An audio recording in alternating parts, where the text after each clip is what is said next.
Hello to all my lovely and smart students out there. मी मानसी सर्वांचं स्वागत करते. आजच्या आपल्या या सेशनमध्ये आपण इंग्लिशचा तुमचा नेक्स्ट जो चॅप्टर आहे द अनसिंकेबल शिप हा वाचणार आहे. द अनसिंकेबल शिप याचा काय अर्थ झाला? न बुडणारा जहाज. शिप म्हणजे काय असतं? जहाज. सिंक म्हणजे असतं बुडणं, काही वस्तू डुबते त्याला आपण म्हणतो सिंक. आणि अनसिंकेबल म्हणजे जे डुबू नाही शकत, जे बुडू नाही शकत. तर द अनसिंकेबल शिप म्हणजे न बुडणारा जहाज. तर first of all today we will start with our warming up exercise and then we will try to read the chapter. So as we all know, we will start with our warming up exercise. Chit chat. सर्वात आधी आपण गप्पा गोष्टी. Have you read about natural calamity? याचा काय अर्थ झाला की काय तुम्ही कधी हर्ड म्हणजे काय ऐकणं आणि रेड ह्याला आपण काय वाचू? हे रीड आहे but this is the past form, past tense form आहे म्हणून ह्याला आपण रेड, RED रेड जसं बोलतो तसं रेड वाचू. So have you heard red? काय तुम्ही ऐकलंय किंवा वाचलंय about natural calamities? Natural calamities काय असतात? जसं की कोणतं अर्थक्वेक येऊन गेला किंवा फ्लड जे आहे, ड्रॉट्स आहे, तर हे सगळे नॅचरल कॅलॅमिटीज आहे. म्हणजे की जे नॅचरली होतं, जे की मॅन मेड, त्याच्यामध्ये काहीच माणसाचा हात नसतो, जे आपण दैविक आपदा म्हणतो ते नॅचरल कॅलॅमिटीज असतात. तर आपण काय लिहू? Yes, I have read about natural calamities like earthquake, drought, floods, बाढ वगैरे असते, जसं सुखा आहे, तर हे सगळे नॅचरल कॅलॅमिटीज असतात. What are the different possibilities in a long journey? कोणती जर लॉंग जर्नी आहे, खूप म्हणजे की आपली लंबीशी यात्रा आहे कोणची, तर त्याच्यामध्ये काय पॉसिबिलिटीज असतात काय होण्याच्या? So the different possibilities in a long journey are there can be mishaps or accidents. म्हणजे की जर खूप लांब जर्नी आहे तर होऊ शकतं की असं पण काही वाईट होय आपल्या बरोबर, हे होऊ शकतं. Do you know the sea voyages? काय तुम्ही समुद्राची यात्राच्या बाबतीत ऐकलंय या काही तुम्ही जाणता? तर आपण लिहू शकतो की yes, I know about the sea voyages but I have not travelled in it. ठीक आहे ना, की आपण ट्रॅव्हल नाही केलंय पण आपण जाणतो सी व्हॉयजेसला. How is the journey in the sea different from the other? ह्याच्यात विचारतात की जी समुद्राची जी जर्नी असते, समुद्राची यात्रा ती आणि बाकीचे जे यात्रा असतात त्याच्यापेक्षा डिफरंट कसं असतं? फार डिफरंट कसं असतं की समुद्राची जर्नीमध्ये एक तर खूप लंबी यात्रा असते, बहुत जास्त लंबी यात्रा आपली असं नाहीये, एरोप्लेन मध्ये होऊ शकते, ट्रेन्स मध्येही असते. बट जसं की ट्रेन किंवा आपण जर बाय रोडची गोष्ट करू, तिथे आपण खास करून रोड्स वरती आपण थांबू शकतो, आपण आराम करू शकतो, मग परत वाढू शकतो. काही जर देव न करे काही अशी आपल्यावरती आपदा आली तर आपण मदत मागू शकतो कुणाला थांबून, किंवा आणि दुसरा काही पळू शकतो. पण talking about the sea journey, sea जर्नीमध्ये हे सगळं नाही होऊ शकत. तर हाच एक मेन डिफरन्स आहे सी जर्नीचा बाकी जर्नीज पासून. Why should we have alternative in the journey? जर्नीमध्ये अल्टरनेटिव्ह का असले पाहिजे? तर म्हणून असले पाहिजे की if there can be any danger, accident, तर आपण जे आहे त्याला बदलू शकू आणि आपण दुसऱ्या ठिकाणी नीट सेफली जाऊ शकू, म्हणून अल्टरनेटिव्हचा विचार केला जातो. आता बघा, read the lines given below, imagine your self in the situation and answer the questions based on your imagination. तर बघा, इथे काही लाईन्स लिहिल्या आहेत, ते आपण वाचू आणि समजूया, आणि त्याच्यानंतर त्याच्यावरती बेस्ड काही क्वेश्चन्स आहेत जे की आपल्याला सॉल्व्ह करायचे आहेत आपल्या इमॅजिनेशन वरती. याचे आन्सर्स तुम्हाला इथे सगळे नाही मिळतील, आपल्याला आपल्या मनाने, कल्पनेने सुद्धा लिहावे लागतील.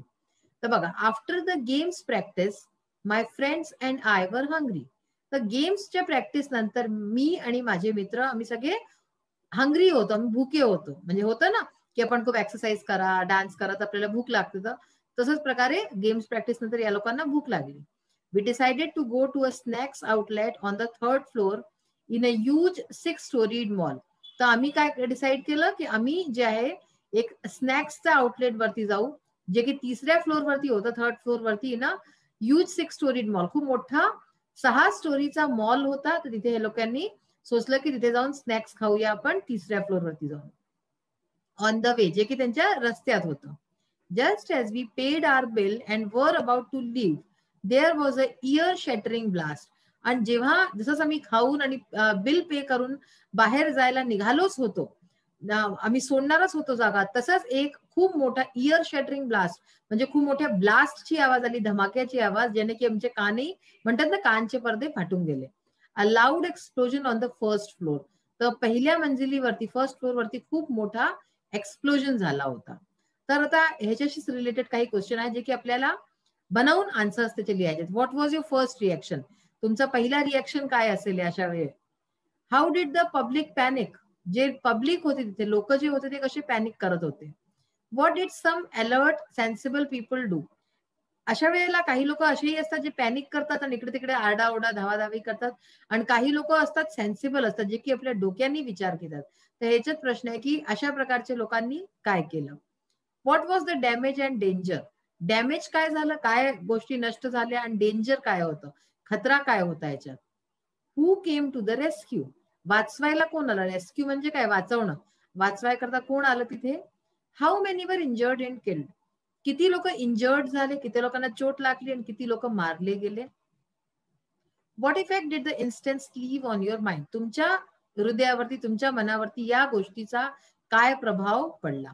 So all these answers including the warming up chit chat answers we will see in our PPT section. So now we will start with our suffix आणि प्रिफिक्स. आता आपण हे वाचणार आहे पुढे. पहा, द वर्ड अनसिंकेबल हा जो टायटल आहे चॅप्टरचा, काय आहे? The unsinkable ship.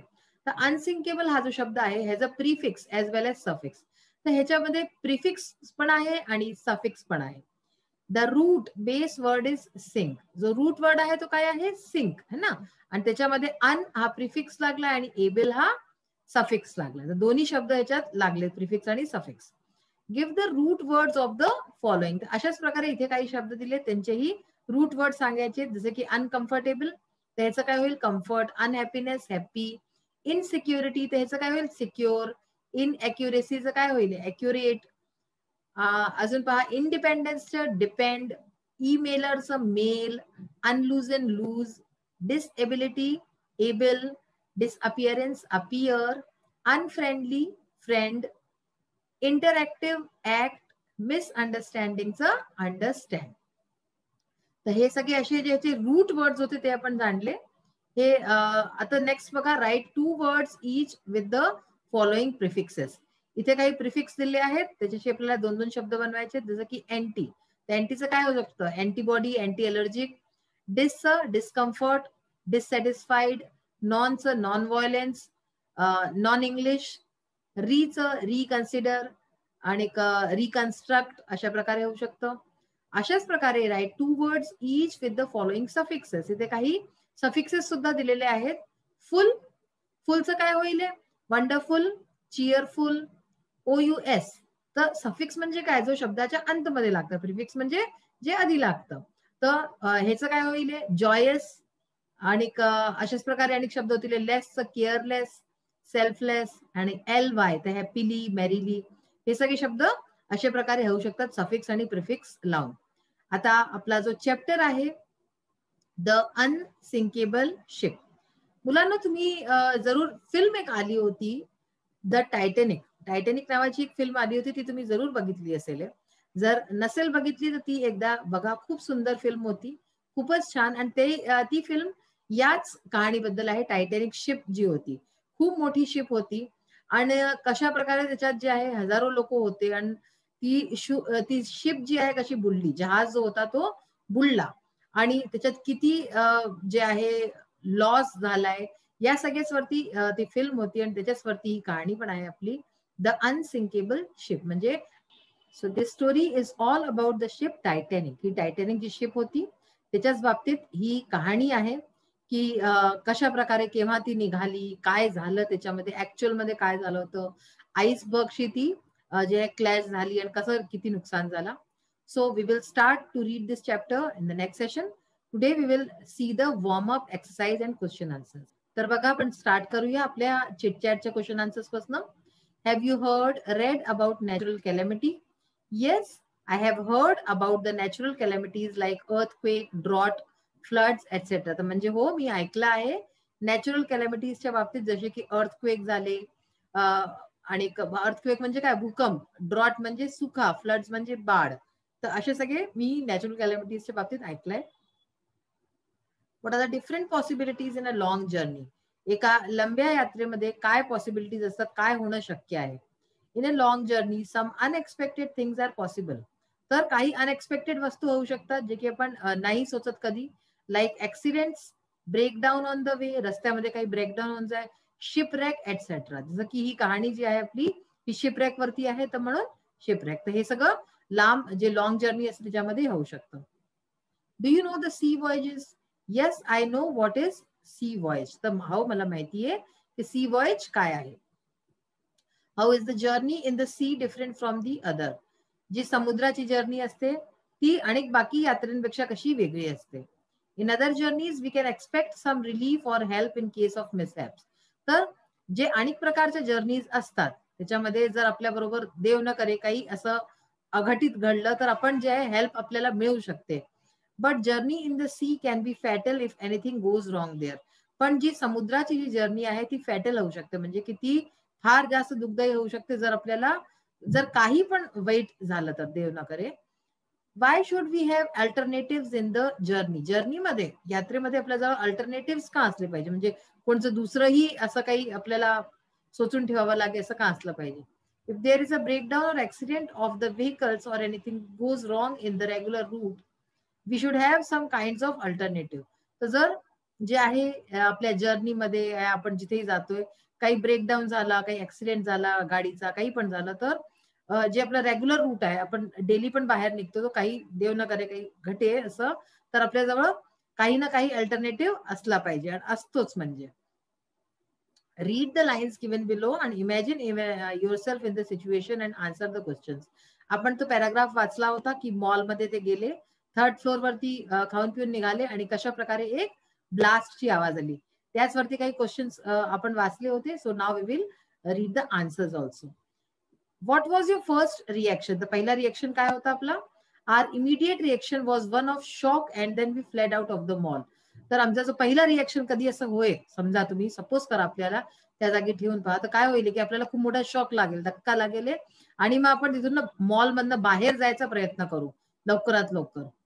How did the public panic? जे लोक होते ते कशा प्रकारे पॅनिक करत होते, म्हणजे कसं ते अफरातफरी करत होते. They were in a state of panic. लोक जे आहे पॅनिक मध्ये होते. And ran helter skelter to find the exit. आणि इकडे तिकडे धावत होते एक्झिट करता, त्यांना कसंही करून बाहेर निघायचं होतं.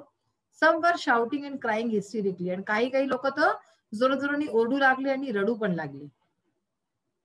What did some alert sensible people do? तर काही जे अलर्ट लोक होते, जे सेन्सिबल लोक होते, त्यांनी काय केलं? दे वर ट्राइंग टू काम डाऊन द पीपल. ते लोक लोकांना जे आहे काम डाऊन करायचं, शांत करायचा प्रयत्न करत होते. And helping children and women to escape from the mall. आणि जे लहान मुलं होते, बायका होते, त्यांना मदत करत होते मॉलच्या बाहेर निघायमध्ये. What was the damage and danger? काय डॅमेज झाला, काय खराब झाल्या वस्तू आणि डेंजर काय होतं, खतरा काय झाला? Fire broke up on the third floor and was roaring upwards. तर आग लागून गेली अचानक से, जे आहे थर्ड फ्लोर वरती पण आग लागून गेली आणि वरती वरती जात होती. The blast had damage everything with structure of the mall. तर जो ब्लास्ट झाला होता त्याच्याने काय डॅमेज होईल की जो जिथे ब्लास्ट झाला तिथे सगळं काही तुटफूट होऊन जाईल. ते तुटफूट होऊन गेली मॉलमध्ये. The fourth floor was in danger. आणि चौथा माला जो आहे तो डेंजर मध्ये होता. Who came to the rescue? Rescue साठी कोण आला वाचवाय करता? The police, the fire brigade and the local people came to the rescue. जसं असतं की पोलीस आली, आग लागली होती म्हणून फायर ब्रिगेड आला, आणि जे जवळपासचे लोक आले होते तेही सुद्धा लोकांना वाचवाय करता आले. How many people were injured and killed? तर हे सगळे प्रश्न तुम्ही बघताय, हे तुम्ही आपल्या एक कॉमन सेन्सनी याचे आन्सर्स देऊ शकताय. किती लोक मेले किंवा किती इंजर्ड झाले? 4 women and 2 men were injured. 4 बायका आणि 2 माणसं घायल झाले. Fortunately no one was killed. आणि देवाच्या कृपेने कोणी पण जे आहे किल नाही झालं, कोणी मेलं नाही. What effect does the instance leave on your mind? या इन्स्टन्स, या प्रकरणाचा तुमच्या डोक्यावरती काय परिणाम झाला?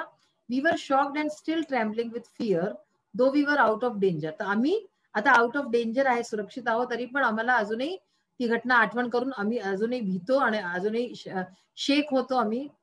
We thank God for saving us from the danger. आणि आम्ही देवाला धन्यवाद करतो की त्यांनी आम्हाला या खतऱ्यापासून सुरक्षित ठेवलं. तर तुम्ही पाहिलं की क्वेश्चन आन्सर्स कसे लिहायचे आपल्याला अशा प्रकारचे येतात. हे तुमचं जेव्हाही कधी नॉन टेक्स्च्युअल येतं म्हणजे पुस्तकाच्या व्यतिरिक्त जेव्हा येतात पॅराग्राफ्स लिहायला तेव्हा अशा प्रकारचे येऊ शकतात आणि तुम्हाला त्याच्यात असे आन्सर्स लिहावे लागू शकतात. सो आजचा सेशन आपला इथेच फिनिश होतोय. नेक्स्ट सेशन मध्ये we will meet soon. Till then bye. Have a nice day. Thank you.